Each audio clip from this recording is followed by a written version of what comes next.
ರಾಜ್ಯದಲ್ಲಿ ಈಗ ಈ ಕುರ್ಚಿ ಕಾಳಗ ಮತ್ತೊಂದು ಹಂತಕ್ಕೆ ಹೋಗುವಂತ ಎಲ್ಲಾ ಲಕ್ಷಣಗಳು ಕಾಣಿಸ್ತಾ ಇದೆ. ಡಿಕೆ ಶಿವಕುಮಾರ್ ಈಗ ಸಿದ್ದು ಆಪ್ತ ಬಣದವರನ್ನ ಒಬ್ಬೊಬ್ಬರಾಗೆ ಮೀಟ್ ಮಾಡ್ತಾ ಇದ್ದಾರೆ. ಈ ಭೇಟಿಯ ಹಿಂದೆ ಇರುವಂತಹ ಗುಟ್ಟೇನು ಅನ್ನುವಂತಹ ಒಂದಷ್ಟು ಪ್ರಶ್ನೆಗಳು, ಚರ್ಚೆಗಳು ರಾಜಕೀಯ ವಲಯದಲ್ಲಿ ನಡೀತಾ ಇದೆ. ಇದಕ್ಕೆ ಸಂಬಂಧಪಟ್ಟಂತಹ ರಿಪೋರ್ಟ್ ಇದೆ, ನೋಡ್ಕೊಂಬನ್ನಿ.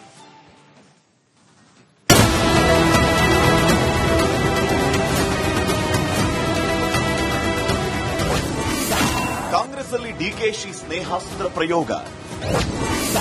ಪಟ್ಟಕ್ಕಾಗಿ ಸಿಎಂ ಬಣಕ್ಕೆ ಗಾಳ ಹಾಕಿದ್ರ ಡಿಸಿಎಂ. ಕುತೂಹಲ ಮೂಡಿಸಿದ ಡಿಕೆ ಶಿವಕುಮಾರ್ ನಡೆ. ರಾಜ್ಯದಲ್ಲಿ ಸಿಎಂ ಕುರ್ಚಿ ಪಾಲಿಟಿಕ್ಸ್ ಕಾವೇರಿದೆ. ಇದೀಗ ಮುಖ್ಯಮಂತ್ರಿ ಕುರ್ಚಿಗಾಗಿ ಡಿಸಿಎಂ ಡಿಕೆಶಿ ಹೊಸ ದಾಳ ಉರುಳಿಸಿದ್ದಾರೆ. ಮಂಗಳವಾರ ಡಿಕೆಶಿ ದೆಹಲಿಗೆ ಹೋಗಲಿದ್ದು, ಇದಕ್ಕೂ ಮುನ್ನ ಡಿಸಿಎಂ ಸ್ನೇಹಾಸ್ತ್ರ ಪ್ರಯೋಗ ಮಾಡಿದ್ದಾರೆ. ಪವರ್ ಶೇರಿಂಗ್ ಗುದ್ದಾಟದಲ್ಲಿ ಡಿಸಿಎಂ ಡಿಕೆಶಿ ಪಟ್ಟದ ಕನಸು ನನ್ನ ಸಾಗಬೇಕು ಅಂದ್ರೆ ಸಿದ್ದು ಬಣದ ಸಪೋರ್ಟ್ ಇಲ್ಲದೆ ಸಾಧ್ಯವಿಲ್ಲ ಅನ್ನೋದು ಡಿಸಿಎಂಗೆ ಅರಿವಾಗಿದ್ದು, ದೆಹಲಿಗೆ ಹೋಗುವ ಮುನ್ನ ಅಖಾಡ ಸಜ್ಜು ಮಾಡುತ್ತಿದ್ದಾರೆ ಎನ್ನಲಾಗ್ತಾ ಇದೆ. ಸಿದ್ದು ಬಣದ ಟಾಪ್ ಲೀಡರ್ಸ್ ಭೇಟಿಯಾದ ಡಿಕೆಶಿ. ಖುದ್ದು ರಾಜಣ್ಣ ಇರುವ ಸ್ಥಳಕ್ಕೆ ಹೋಗಿ ಡಿಕೆಶಿ ಭೇಟಿ. ಎಸ್, ಈಗ ಡಿಸಿಎಂ ಡಿಕೆ ಶಿವಕುಮಾರ್ ತಮ್ಮ ದಾಳ ಬದಲಿಸಿದ್ದಾರೆ. ಪಕ್ಷ ಸಂಘಟನೆ ನೆಪದಲ್ಲಿ ಸಿಎಂ ಬಣಕ್ಕೆ ಡಿಕೆಶಿ ಗಾಳ ಹಾಕೋದಕ್ಕೆ ಮುಂದಾಗಿದ್ದಾರೆ. ಸತೀಶ್ ಜಾರಕಿಹೊಳಿ, ಎಂಬಿ ಪಾಟೀಲ್, ಜಮೀರ್ ಖಾನ್ ಭೇಟಿ ಬಳಿಕ ಈಗ ಮಾಜಿ ಸಚಿವ ರಾಜಣ್ಣ ಅವರನ್ನ ಭೇಟಿಯಾಗಿದ್ದಾರೆ. ರಾಜ್ಯದಲ್ಲಿ ಕ್ರಾಂತಿಯ ಮಾತಿನಿಂದ ಸುದ್ದಿಯಾಗಿದ್ದ ಮಾಜಿ ಸಚಿವ ಕೆಎನ್ ರಾಜಣ್ಣ ಡಿಸಿಎಂ ಡಿಕೆ ಶಿವಕುಮಾರ್ ವಿರುದ್ಧ ಅನೇಕ ಬಾರಿ ಹೇಳಿಕೆಗಳನ್ನು ನೀಡಿದ್ರು. ಸಿಎಂ ಸಿದ್ದರಾಮಯ್ಯ ಪರ ಸದಾ ಬ್ಯಾಟ್ ಬೀಸ್ತಾ ಇದ್ದ ರಾಜಣ್ಣ ಅವರನ್ನ ಡಿಕೆಶಿ ದಿಢೀರ್ ಭೇಟಿ ಮಾಡಿದ್ದು ರಾಜ್ಯ ರಾಜಕಾರಣದಲ್ಲಿ ಸಂಚಲನ ಮೂಡಿಸಿದೆ. ನಾನು ಈಗಲೂ ಸಿಎಂ ಸಿದ್ದರಾಮಯ್ಯ ಪರ ಇದ್ದೇನೆ. ಡಿಕೆಶಿ ಭೇಟಿ ಬಳಿಕ ಮಾಜಿ ಸಚಿವ ರಾಜಣ್ಣ ಹೇಳಿಕೆ. ರಾಜ್ಯ ರಾಜಕೀಯದಲ್ಲಿ ಡಿಕೆಶಿ ರಾಜಣ್ಣ ಭೇಟಿ ಹಲ್ಚಲ್ಗೆ ಕಾರಣ ಆಗಿದ್ದು, ಡಿಕೆಶಿ ಏನೇ ಮಾಡಿದ್ರೂ ನನ್ನ ಸ್ಟ್ಯಾಂಡ್ ಬದಲಾಗಲ್ಲ, ಸಿದ್ದರಾಮಯ್ಯ ಪರವೇ ಅಂತ ಕೆಎನ್ ರಾಜಣ್ಣ ಹೇಳಿದ್ದಾರೆ. ನನ್ನೇನು ಹುಡುಕಂಡಂತ ಏನು ಬಂದಿದ್ದಾರೆ. ಆ ಪಾರ್ಟಿ ಅಧ್ಯಕ್ಷ ಇರ್ತಾರೆ, ಅವರು ಯಾರಿಗ್ ಬೇಕಾದ್ರೂ ಭೇಟಿ ಮಾಡಬಹುದು, ಯಾರಿಗ್ ಬೇಕಾದ್ರೂ ಕರೆದು ಮಾತಾಡಬಹುದು. ಮತ್ತೆ ಅವರು ಯಾರಿಗ್ ಬೇಕಾದ್ರೂ ಹೋಗಿ ಮಾತಾಡೋದಕ್ಕೆ ಅಧ್ಯಕ್ಷರು ಪಕ್ಷದ ದೃಷ್ಟಿಯಿಂದ ಏನೆಲ್ಲ ಮಾಡಬೇಕು ಅನ್ಸುತ್ತೆ ಅದನ್ನ ಅವ್ರು ಮಾಡ್ತಾರೆ. ಅದರಲ್ಲೇನು ಯಾವುದೇ ರಾಜಕಾರಣ ಏನಿಲ್ಲ. ಏನು ಪ್ರಮುಖವಾದ ಪಕ್ಷ ಸಂಘಟನೆ ಮಾಡಬೇಕು ಅದಂತ ಬಗ್ಗೆ ಹೇಳಿದ್ರು. ಆಯ್ತಪ್ಪ ಮಾಡೋಣ ಅಂತ ಹೇಳಿದೆ ಅಷ್ಟೇ. ಇಲ್ಲ, ಅವತ್ತು ಹೆಂಗಿದ್ರು ಅದೇ ಸ್ಟ್ಯಾಂಡೇ. There is no change in the stand. ಈಗ ಬೆಳಗಾಂನಲ್ಲಿ ಎಲ್ಲಾರು ಇವರು ಊಟಕ್ಕೆ ಕರೆದವ್ರೆ, ಅವರು ಊಟಕ್ಕೆ ಕರೆದವ್ರೆ, ಇವರು ಹೋಗಿದ್ದಾರೆ, ಅವರು ಹೋಗಿದ್ದಾರೆ, ಎಲ್ಲರೂ ಹೋಗಿದ್ದಾರೆ. ಅದ್ರಲ್ಲಿ ಏನ್ ಪಾಲಿಟಿಕ್ಸ್ ಅಂತ ಏನಿರೋದಿಲ್ಲ. It is all courtesy dinner meetings. ನೋಡಿ, ಸಿಎಂ ಆದಿ ಸುಗಮ ಯಾರು ಏನ್ ಮಾಡ್ಕೋಬೇಕು ಅಂತಂದ್ರೂ ಕೂಡ ಅಲ್ಟಿಮೇಟ್ಲಿ ಹೈಕಮಾಂಡ್ ಮ್ಯಾಟರ್ಸ್. ಅದರಿಂದ ಅದರಲ್ಲಿ ಏನಿದೆ, ಹೈಕಮಾಂಡ್ ಸಿದ್ದರಾಮಯ್ಯನವರು ಹೇಳಿದಾರಲ್ಲ, ಪದೇ ಪದೇ ಹೇಳಿದ್ದಾರೆ, ನಾನು ಮುಖ್ಯಮಂತ್ರಿ ಇರ್ತೀನಿ, ಎಲ್ಲಿನವರೆಗೂ ಹೈಕಮಾಂಡ್ ಅವರು ಇರಕ್ಕೆ ಹೇಳ್ತಾರೆ ಅಲ್ಲಿವರೆಗೂ ಇರ್ತೀನಿ ಅಂತ. Same stand. ಇಲ್ಲೂ ಅದೇ ಸ್ಟ್ಯಾಂಡ್. ನಾನು ಇವಾಗಲೂ ಸಿದ್ದರಾಮಯ್ಯನವ್ರ ಪರಾನೆ. ಈ ಭೇಟಿಯ ಬಳಿಕ ಡಿಸಿಎಂ ಡಿಕೆಶಿ ಪ್ರತಿಕ್ರಿಯೆ ನೀಡಿದ್ದು, ನಾನು ಸಿಎಂ ಆಪ್ತನೇ, ನಮ್ಮ ಪಕ್ಷದವರನ್ನ ನಾನು ಭೇಟಿಯಾದ್ರೆ ತಪ್ಪೇನು ಅಂತ ಹೇಳಿದ್ದಾರೆ. ನನಗೆ ಎಷ್ಟು ಆಪ್ತ ಅಂತ ನಿಮ್ಗೆ ಗೊತ್ತಿದ್ಯಾ? ಸಿಎಂ ಅವ್ರಿಗೂ ಸಂಬಂಧನೇ ಇಲ್ಲ. ನಾನು ಅವನ ಅಪೆಕ್ಸ್ ಬ್ಯಾಂಕ್ ಅಧ್ಯಕ್ಷ ಮಾಡಿದ್ದೆ ಎಸ್.ಎಂ. ಕೃಷ್ಣ ಗವರ್ಮೆಂಟ್ ಅಲ್ಲಿ. ಅವರು ಜನತಾ ಪಾರ್ಟಿಲಿದ್ರು, ಸಿಎಂ ದಳದಲ್ಲಿದ್ರು. ನಾನು ಕಾಂಗ್ರೆಸ್ ಅಲ್ಲಿ ನಾನು ಅವನ್ನ ಅಪೆಕ್ಸ್ ಬ್ಯಾಂಕ್ ಅಧ್ಯಕ್ಷ ಮಾಡಿದೀನಿ ಅಂತ ರಾಜಣ್ಣ ಗೊತ್ತಿ ಕೇಳಿ ಅವರು ಹೇಳ್ತಾರೆ. ಈಗ ಸಿಎಂ ಅವ್ರಿಗೆ ಆಪ್ತ ಎಂತದ್ದು? ನನಗೂ ಆಪ್ತರೆ, ಯಾರು ಆಪ್ತರಿಲ್ಲ? ನಾನು ಸಿಎಂ ಆಪ್ತರಲ್ವಾ? ನಾವಿಬ್ರು ಬ್ರದರ್ಸ್ ತರ ಇದು ಕೆಲಸ ಮಾಡ್ತಲ್ವಾ? ಈ ತರ ಯಾವ್ದಾದ್ರು ಒಂದು ಇಶ್ಯೂ ಗವರ್ಮೆಂಟ್ ಅಲ್ಲಿ ಲಾಸ್ಟ್ 16 ವರ್ಷದಿಂದ ನಮ್ಮ ಪಾರ್ಟಿಗೆ ಬಂದಾಗಿಂದ ಯಾವ್ದಾದ್ರು ಒಂದು ಇಶ್ಯೂ ಏನಾದ್ರು ಡಿಫರೆನ್ಸ್ ಆಫ್ ಒಪಿನಿಯನ್ ಇದೆಯಾ? ಎಲ್ಲರೂ ಕೊಲೀಗ್ಸ್. ಒಂದ್ ಪಾರ್ಟಿ ಅವರು ನಮ್ಮ ಸರ್ಕಾರದಲ್ಲಿ ಕೆಲಸ ಮಾಡಿರೋರು, ಪಾರ್ಟಿಲಿ ಕೆಲಸ ಮಾಡಿರೋರು. ನಮಗೂ ನನಗೆ ಯಾರ ಬಗ್ಗೆನೂ ಏನ್ ಭಿನ್ನಾಭಿಪ್ರಾಯ ಇಲ್ಲ. ನೀವು ಮಾಧ್ಯಮದವರು ಸೃಷ್ಟಿ ಕೆಲವು ಸಂದರ್ಭದಲ್ಲಿ ಕೆಲವು ಹೇಳಿಕೆಗಳು ಕೊಟ್ಟಿರ್ತಾರೆ, ಅದಕ್ಕೆಲ್ಲ ನಾವು ಬೇಜಾರು ಮಾಡ್ಬೇಕಾಗ್ತದ? ಅಣ್ಣ ತಮ್ದಿರೇ ಜಗಳ ಆಡ್ತಾರಂತೆ, ನಮ್ದು ಯಾವ ಜಗಳ? ನಾನಂತೂ ಯಾರ ಮೇಲೂ ಜಗಳ ಆಡಕ್ಕೂ ಹೋಗಿಲ್ಲ. ಯಾವ ವಿಚಾರಕ್ಕೂ ನಾನು ಇವತ್ತವರೆಗೂ ಒಬ್ಬರ ಮೇಲೆ ಒಂದು ಸ್ಟೇಟ್ಮೆಂಟ್ ಮಾಡಿಲ್ಲ. ಇನ್ನು ರಾಜ್ಯ ಕಾಂಗ್ರೆಸ್ ಕುರ್ಚಿ ಕದನಕ್ಕೆ ಪರಮೇಶ್ವರ್ ಪ್ರತಿಕ್ರಿಯೆ ನೀಡಿದ್ದು, ಹೈಕಮಾಂಡ್ನಿಂದ ಆದೇಶ ಬಂದ್ರೆ ಎಲ್ಲವೂ ತಣ್ಣಗಾಗುತ್ತೆ ಅಂತ ಹೇಳಿದ್ದಾರೆ. ಅವ್ರಿಗೆ ಗೊತ್ತಿದೆ, ಹೈಕಮಾಂಡ್ನವ್ರಿಗೆ ಇಂಥದ್ದು ಎಷ್ಟು ನೋಡಿದ್ದಾರೆ ಅವರು. ಇದೆಲ್ಲ ಅವರಿಗೆ ಬಹಳ ಸುಲಭ. ಒಂದು ಕ್ಷಣಾರ್ಧದಲ್ಲಿ ಇಂಥದ್ನೆಲ್ಲ ತಿಳಿ ಮಾಡ್ತಾರೆ ಅವರು. ಒಂದು ಹೇಳಿಕೆ ಹೈಕಮಾಂಡ್ ಇಂದ ಬಂದ್ರೆ ಎಲ್ಲವೂ ತಿಳಿ ಆಗ್ತದೆ. ಅದು ಯಾವ ಸಂದರ್ಭದಲ್ಲಿ ಹೇಳಬೇಕು ಅದನ್ನ ಹೇಳ್ತಾರೆ ಅವರು, ಅದು ಗಮನಿಸ್ತಾರೆ ಅವರು. ಕಾಂಗ್ರೆಸ್ ಅಲ್ಲಿ ಕುರ್ಚಿ ಕಾದಾಟದ ತಂತ್ರ ಈಗ ಬದಲಾಗಿದ್ದು, ಎಲ್ಲರ ಬೆಂಬಲದಿಂದ ಪಟ್ಟಕ್ಕೇರೋದು ಸರಿ, ಇಲ್ಲದೇ ಇದ್ರೆ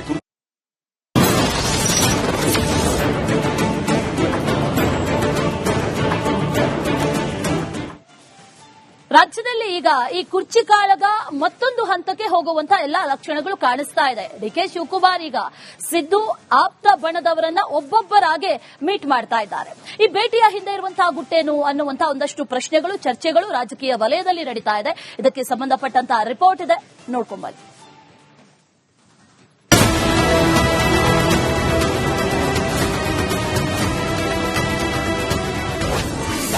ಕಾಂಗ್ರೆಸ್ ಅಲ್ಲಿ ಡಿಕೆಶಿ ಸ್ನೇಹಾಸ್ತ್ರ ಪ್ರಯೋಗ.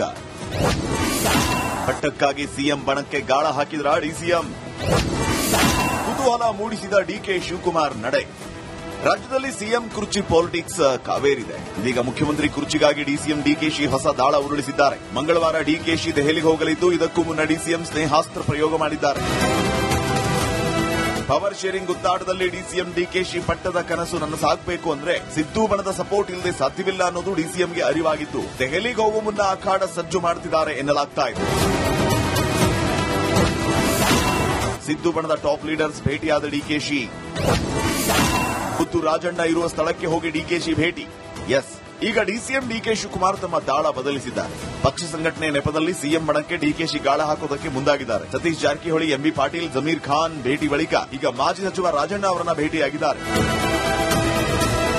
ರಾಜ್ಯದಲ್ಲಿ ಕ್ರಾಂತಿಯ ಮಾತಿನಿಂದ ಸುದ್ದಿಯಾಗಿದ್ದ ಮಾಜಿ ಸಚಿವ ಕೆಎನ್ ರಾಜಣ್ಣ ಡಿಸಿಎಂ ಡಿಕೆ ಶಿವಕುಮಾರ್ ವಿರುದ್ಧ ಅನೇಕ ಬಾರಿ ಹೇಳಿಕೆಗಳನ್ನು ನೀಡಿದರು. ಸಿಎಂ ಸಿದ್ದರಾಮಯ್ಯ ಪರ ಸದಾ ಬ್ಯಾಟ್ ಬೀಸ್ತಾ ಇದ್ದ ರಾಜಣ್ಣ ಅವರನ್ನ ಡಿಕೆಶಿ ದಿಢೀರ್ ಭೇಟಿ ಮಾಡಿದ್ದು ರಾಜ್ಯ ರಾಜಕಾರಣದಲ್ಲಿ ಸಂಚಲನ ಮೂಡಿಸಿದೆ. ನಾನು ಈಗಲೂ ಸಿಎಂ ಸಿದ್ದರಾಮಯ್ಯ ಪರ ಇದ್ದೇನೆ. ಡಿಕೆಶಿ ಭೇಟಿ ಬಳಿಕ ಮಾಜಿ ಸಚಿವ ರಾಜಣ್ಣ ಹೇಳಿಕೆ.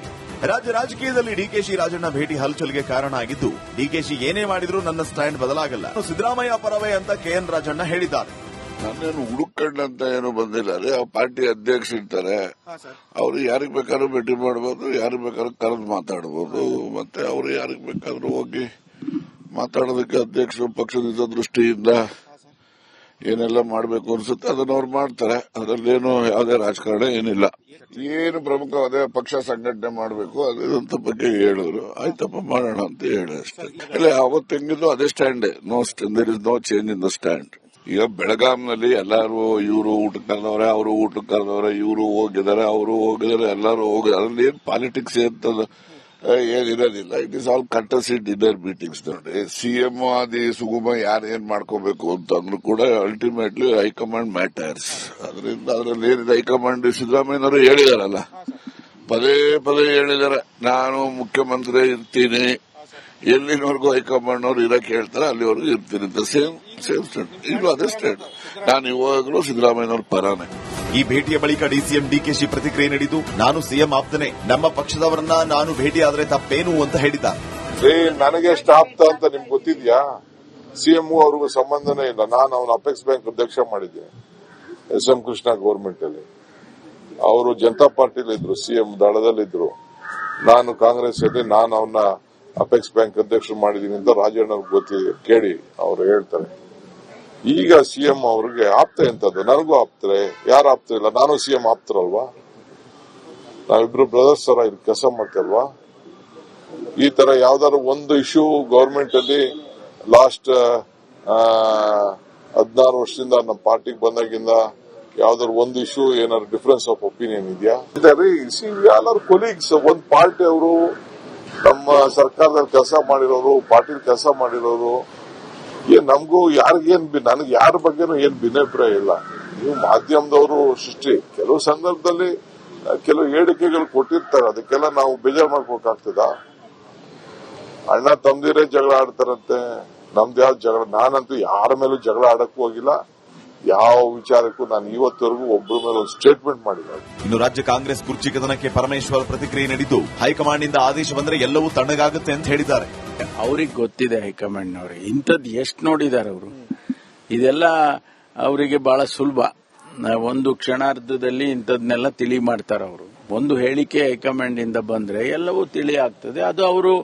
ಅದು ಯಾವ ಸಂದರ್ಭದಲ್ಲಿ ಹೇಳಬೇಕು ಅದನ್ನು ಹೇಳ್ತಾರೆ ಅವರು, ಅದು ಗಮನಿಸ್ತಾರೆ ಅವರು. ಕಾಂಗ್ರೆಸ್ ಅಲ್ಲಿ ಕುರ್ಚಿ ಕಾದಾಟದ ತಂತ್ರ ಈಗ ಬದಲಾಗಿದ್ದು, ಎಲ್ಲರ ಬೆಂಬಲದಿಂದ ಪಟ್ಟಕ್ಕೇರೋದು ಸರಿ, ಇಲ್ಲದೇ ಇದ್ರೆ ಕುರ್ಚಿ ಕನಸು ಈಡೇರೋದು ಕಷ್ಟ ಅಂತ ಡಿಸಿಎಂಗೆ ಅರಿವಾದಂತೆ ಕಾಣ್ತಾ ಇದೆ. Bureau report, republic Kannada.